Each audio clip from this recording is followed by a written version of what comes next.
घर घर तिरंगा है, तिरंगा हाथ में है लेकिन घर नहीं है, कहाँ पे फहराएंगे? तो और जो है अभी भी आधी आबादी भूखे मर रहे हैं। वो लोग कह रहे हैं देश की जनता से कि हमें आज़ादी 2014 में मिली थी, तो भाई तुम्हें 75 साल अभी कहाँ हो गए? देश की जनता को आज़ादी मिली थी 1947 में, वो लोग अमृत महोत्सव मना सकते हैं, आपको अधिकार नहीं है अभी। इन्होंने बोला हर घर तिरंगा, हमने बोला आप तिरंगा फहराइए लेकिन छत पे मत फहराइए, दिल में भी फहराइए, क्योंकि आपके दिल में कुछ और है। नमस्कार, तो जनता लाइव देख रहे हैं आप और मैं हूं आपके साथ पूजा। इस वक्त हम मौजूद हैं जंतर मंतर पर, जहां से आज भारत छोड़ो आंदोलन के 80 वर्षों का एक जो त्यौहार है वो मनाया जा रहा है और उसमें आज के जो मुद्दे हैं उनको किस तरीके से शामिल किया जा रहा है और आज जिन चीज़ों से भारत को आज़ादी दिलाने की कोशिश हो रही है, जिनसे आज़ादी दिलाने की मांग हो रही है, वो तमाम वो मुद्दे हैं जिनसे लगातार लोग परेशान हैं। किसान, मजदूर वर्ग, तमाम कामगार वर्ग जो परेशान है, वो यहाँ से आज उन मुद्दों को लेकर भारत छोड़ो आंदोलन को याद कर रहा है। आज़ादी के 75 वर्ष हो चुके हैं और साथ ही भारत छोड़ो आंदोलन के 80 वर्ष पूरे हो चुके हैं। मेरे साथ इस वक्त हरप्रीत सैनी जी हैं। सर, एक तरफ सरकार है वो अमृत महोत्सव मना रही है, अपने जो काम उनके हिसाब से उन्होंने बेहतरीन किए हैं उसका झंडा ऊंचा कर रही है, लोगों को कह रही है कि तिरंगा घर घर तिरंगा फहराइए। लोगों का कहना है कि घर नहीं है, तिरंगा कहाँ फहराए? इस पर क्या कुछ कहेंगे? देखिए, ये एक जुमलों की सरकार है, जो जुमले आज जनता के सामने खुलकर आ चुके हैं। हर घर तिरंगे की बात करें, जैसा आपने बहुत अच्छा सवाल पूछा। अभी मैं रास्ते में आ रहा था तो एक व्यक्ति का फोन आया मध्य प्रदेश से। वो व्यक्ति कहता है कि मैंने बड़ी मुश्किल से अपना घर बनाया। आज स्थिति यह है कि 500 रुपये मिलते हैं दिहाड़ी करने के, 500 रुपये में घर नहीं चलता, बच्चे नहीं पलते, घर के दरवाजे नहीं लगे हैं, घर में खिड़कियां नहीं लगी हैं, कपड़ा टांग कर रहते हैं। ये स्थिति है और वो तिरंगे को दिल में बसा कर रहता है। वो कहता है कि मैं तिरंगा लगाना चाहता हूँ, मैं दिल में तिरंगा लगाता हूँ, लेकिन मैं क्या करूँ जब आज मेरे बच्चों को खिलाने के लिए मेरे पास कुछ नहीं है, मैं तिरंगा कहाँ से लगाऊँ? लेकिन आज बात यह है कि वो ढकोसला जो लोग कर रहे हैं हर घर तिरंगा, उनकी असलियत क्या है, ये एक गंभीर विषय है। तिरंगा लगाने की वो लोग बात कर रहे हैं जिनको आज़ादी 2014 में मिली थी। 75 साल अमृत महोत्सव कौन मना रहा है? वो लोग कह रहे हैं देश की जनता से कि हमें आज़ादी 2014 में मिली थी, तो भाई तुम्हें 75 साल अभी कहाँ हो गए? देश की जनता को आज़ादी मिली थी 1947 में, वो लोग अमृत महोत्सव मना सकते हैं, आपको अधिकार नहीं है अभी। दूसरी जी नहीं, मेरा सवाल ये है कि इतना कुछ होने के बाद भी जब सरकार लोगों से घर घर तिरंगा फहराने की बात कर रही है, तो कहीं ना कहीं राष्ट्र प्रेम को बढ़ावा मिल रहा है ना? देखिए, राष्ट्र प्रेम तो हर व्यक्ति करता है, हर किसी के दिल में राष्ट्र प्रेम है। एक ढकोसला करना और राष्ट्र प्रेम असलियत में, दोनों चीज़ों में बहुत फर्क है। आप असलियत में माने राष्ट्र प्रेम किसे बोलेंगे? गरीब की थाली में खाना पहुंचे तो उसे राष्ट्र प्रेम बोलेंगे, या आप सिर्फ झंडा लगवाएंगे उसे राष्ट्र प्रेम बोलेंगे? देश की जनता, देश को जमीन का टुकड़ा नहीं है। देश जो है देश की जनता से बनता है, देश के युवाओं से बनता है, देश की गरीब जनता से बनता है, देश के अंतिम छोर पर बैठे हुए व्यक्ति से बनता है देश। 80 करोड़ लोगों को फ्री फंड में मोदी जी ने खाना दिलाया तो है। देखिए, जो 80 करोड़ लोगों को ढकोसला ये कर रहे हैं ना, अभी आप देखते जाइए, पीडीएस के माध्यम से जो खरीद थी ना, इस बारी 25% भी खरीद नहीं हुई है। और आज जो स्थिति, और पीडीएस से जो इन्होंने राशन बांटा, यूपी में मुनादी करवा के रिकवरी भी हो रही है। तो ये जो चीज़ें करी जा रही हैं ना, ये इनकी फेलियर ऑफ पॉलिसीज जो है वो खुलकर सामने आ रही हैं। पहले बांट दो, उसके बाद में उसकी रिकवरी कर लो। यही बातें उत्तर प्रदेश चुनाव से पहले कही गई कि इनका फेलियर सामने आ रहा है, किसान आंदोलन ने इनकी असलियत सामने लाकर रख दी, लेकिन चुनाव में क्या हुआ? जनता ने फिर उन्हें चुन लिया। देखिए, जनता ने एक बहुत मजबूत संदेश दिया है जिसे समझने की जरूरत है। क्योंकि मैं एक पॉलिटिकल विद्यार्थी हूँ, राजनीति का विद्यार्थी हूँ, तो मैं आपको बता देता हूँ, आपके व्यूअर्स को। जनता ने ये जनादेश दिया है कि पुराने लोग जितने मर्जी इकट्ठे हो जाएं, वो भारतीय जनता पार्टी को नहीं हरा सकते। कांग्रेस अगर आ गई तो वो एक ऐसा डूबता हुआ जहाज है जो सबको लेके डूब जाएगा, और बाकी सब पार्टियां जो केवल राज्य स्तर की पार्टियां हैं, वो पार्टियां क्योंकि राष्ट्रीय स्तर की पार्टियां नहीं है, तो वो भारतीय जनता पार्टी को टक्कर नहीं दे सकती।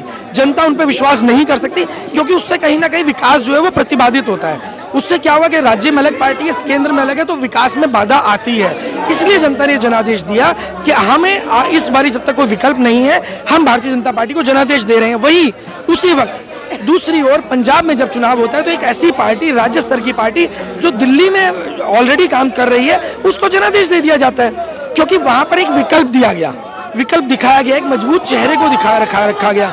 लेकिन उनके पास भी आगे कोई चेहरा नहीं है। अब गुजरात में वो जा रहे हैं, हिमाचल में जा रहे हैं, कोई मजबूत चेहरा नहीं है, वहां पर वो हारने वाले हैं। ये मैं आपको एनालिसिस एडवांस में बता रहा हूँ। तो अगर वहां पर भी भारतीय जनता पार्टी होगी तो भारतीय जनता पार्टी रिपीट करेगी।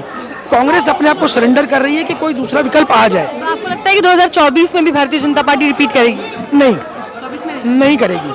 देश में आज जिस स्तर के ऊपर आंदोलन हो रहे हैं, 50,000 से ज्यादा जगहों पर पूरे देश में आंदोलन हो रहे हैं। इन आंदोलनों का कोई चेहरा नहीं है, कोई लीडर नहीं है। तो ऐसे में जो बात आपने कही, जो एक पॉलिटिकल के स्टूडेंट होने के नाते जो बातें आप कह रहे हैं और जो मैं समझ पा रही हूँ, वो बात वहीं आ जाएगी 2024 में भी कि एक लीडरशिप की कमी रह जाएगी। देखिए, लीडरशिप की कमी अभी जनता के सामने आनी बाकी है। ऐसा नहीं है कि लीडरशिप तैयार नहीं हो रही है। आपको मैं बता देता हूँ, कुछ पार्टियां ऐसी हैं जिनके साथ हम टच में हैं, जो लोग ऑलरेडी इस पे काम कर रहे हैं। और सबसे बड़ी बात, वो लोग साधारण परिवारों से हैं, आम परिवारों से। जनता उन लोगों उन परिवारों से जिनके परिवार में कभी 7 पीढ़ियों में कोई राजनीति में नहीं रहा।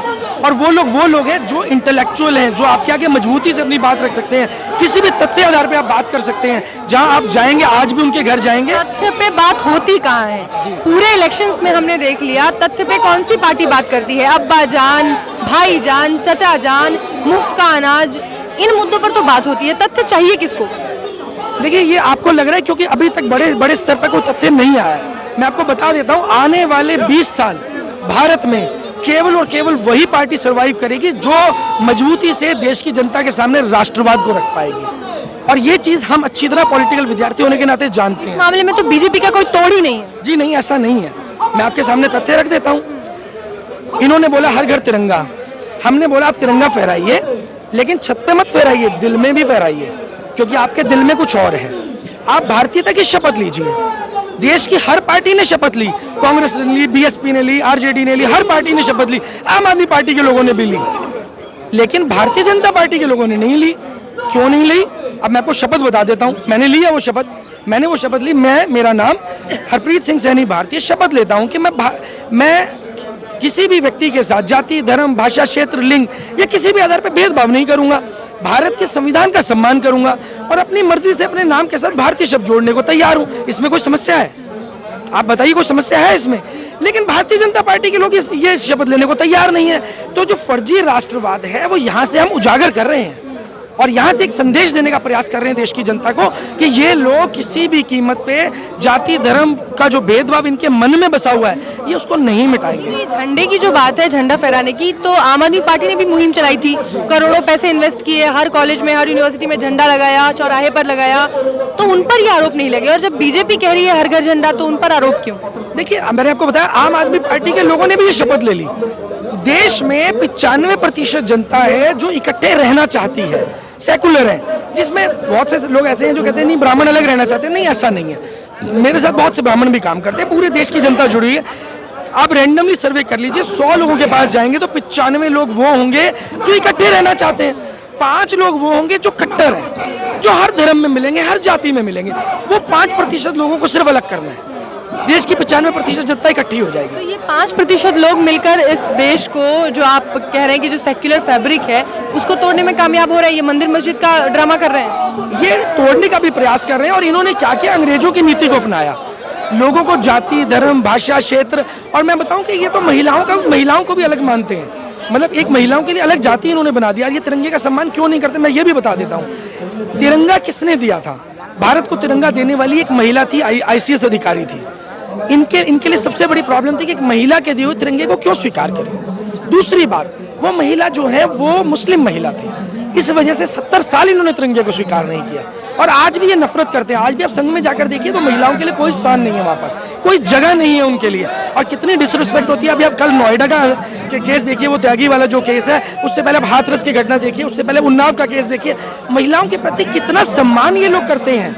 आपको लगता है कि आरएसएस और बीजेपी में महिलाओं का सम्मान नहीं? नहीं, ये इनको भी मैं बताता हूँ, फूट डालो और शासन करो। एक महिला राष्ट्रपति, एक आदिवासी महिला राष्ट्रपति को उम्मीदवार बनाया बीजेपी ने।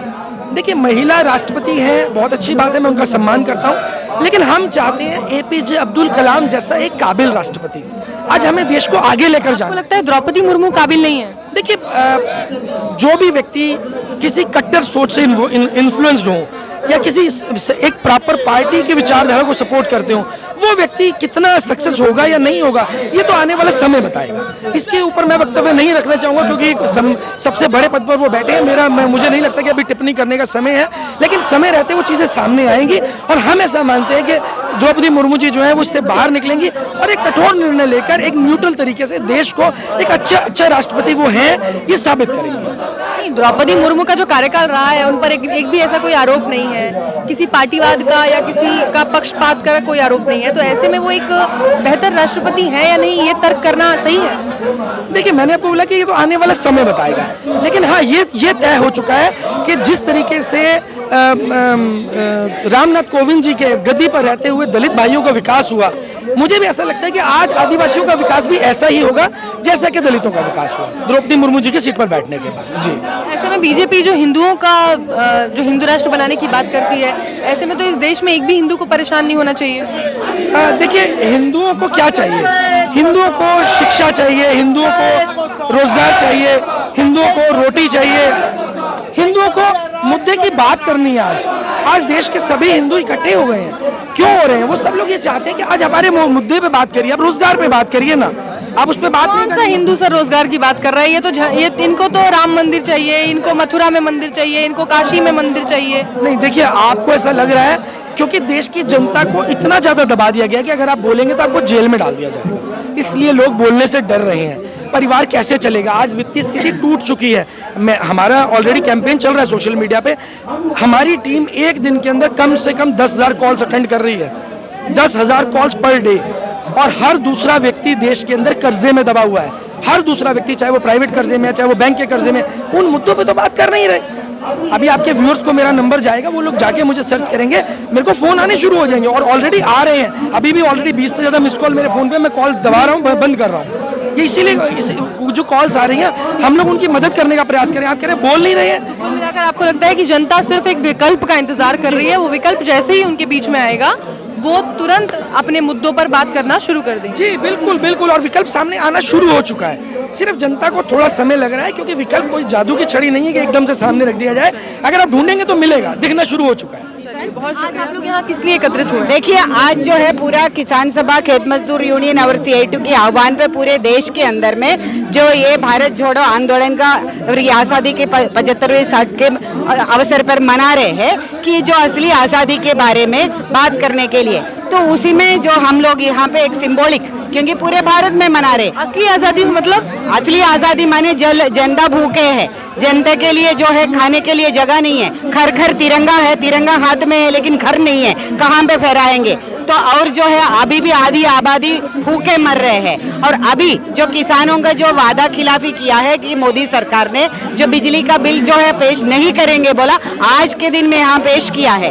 ये सारे हमारा मजदूरों का, किसानों का मांग है कि जो बिजली जो आम जनता को, किसानों को मिलते थे वो आगे आने वाले दिनों में बंद करने वाले हैं। और अंबानी अदानी के लिए ही पूरा जो है ये जो सौर ऊर्जा के लिए भी, उसके लिए बिजनेस चलाने के लिए ये लेके आ रहे हैं। तो इसके खिलाफ में प्रदर्शन करने के लिए भी हमें अनुमति नहीं है। तो ये तो पूरा जो जनतंत्र का जो है गला घोटने वाला काम। भारत छोड़ो तो एक वो मुहिम थी जिसको 1942 में गांधी जी लेके आए थे अंग्रेजों के खिलाफ, उनसे भारत को आज़ादी दिलाने के लिए।